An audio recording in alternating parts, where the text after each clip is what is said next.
G'day guys, in today's video we're going to talk about how to play that uphill chip shot coming out of the rough. Okay, so let's start with a couple of mistakes I see players make. Number one, they've hit it over the back of the green. They have this uphill chip shot. We've got a slight upslope here and we're coming out the rough. And the first thing most players do is they go and grab their lob wedge, grab a 60-degree wedge. Now, I understand that seems quite logical. We want to loft the ball up in the air. The problem we have is that we still need to get the forward momentum.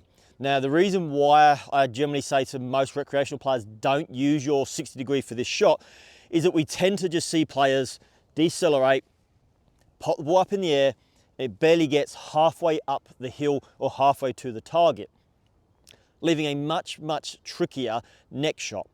So, first things first, you guys are going to use a sand iron to play this shot. So I use my 56-degree wedge here. You might have potentially a 54, it could be a 58, it just depends on what your sand iron club is.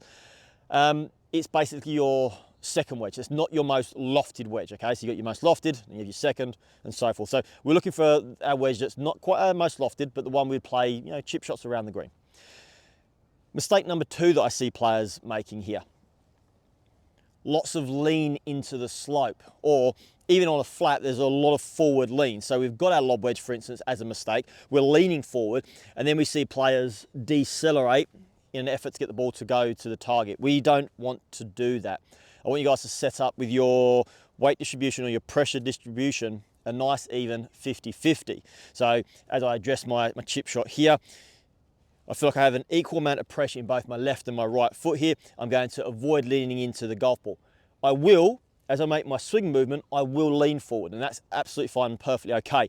I just don't want to preset it here, because from here I'm more likely, and again, this is just from what I've witnessed through coaching players, they then want to go this way, because again, they're trying to put the loft back on the club. We don't need to do that. If we keep things neutral, we keep things simple, it's a lot easier to play. So next up, where do we aim?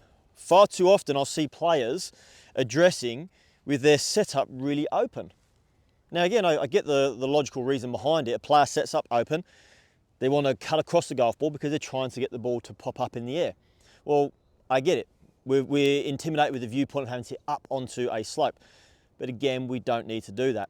I'm going to get you guys to set up nice and square and neutral for me. So as we get into our setup position here, if we were to draw a straight line, club face pointing towards the flagstick, I want my feet to be running parallel left to that. I'm trying to avoid setting up overly open. Again, just trying to remove compensations that could end up causing problems when we play this shot. So a nice neutral setup. You'll also notice I'm not going to go down the grip or down the handle. I'm going to hold the club up at the top of the club. So the reason why I ask players to go to the top of the handle, over many, many years of coaching, I've watched players go down the grip, they lower themselves in because the club's shortened by going down the handle. Now, I ask players to take the grip at the top of the handle because it forces them to stay tall through the hitting area. In training, we'll see players sometimes, when they're holding the club at the top, they might lower down and catch the ground, but they only do it once, maybe twice, before all of a sudden their knowledge improves and they realize, well, hold on, I need to create some space. I need to get up and out of the way. And it's a lot easier to do that without thinning the golf ball when you're holding the club at its full length. Got the club sitting on the ground to start with. We just try not to change the length of the club too much. So in this situation, it's going to be quite handy.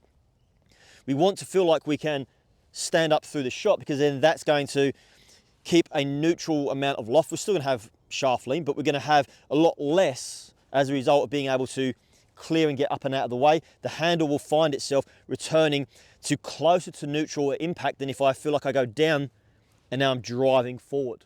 Okay, so this final part of the video is a twofold part. It's tempo and swing length. It's so important that we get those matched up if we want to become really, really good at playing this shot. We want to become good at playing any short game shot.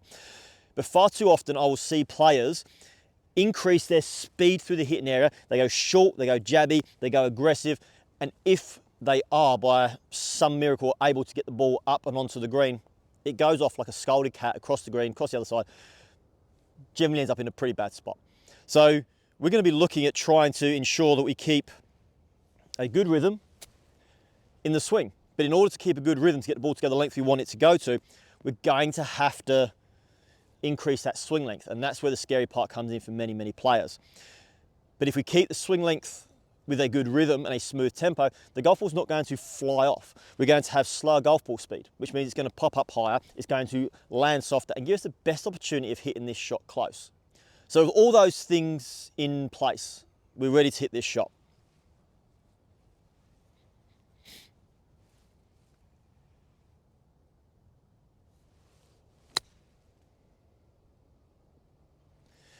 And as you can see there, nice smooth rhythm, smooth tempo, a little bit longer backswing than some of you guys might have anticipated, especially using a 56-degree wedge.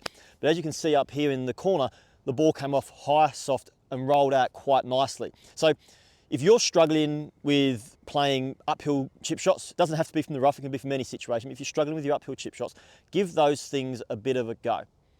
As always, guys, I appreciate you taking the time to watch today's video, and I do hope it has been helpful.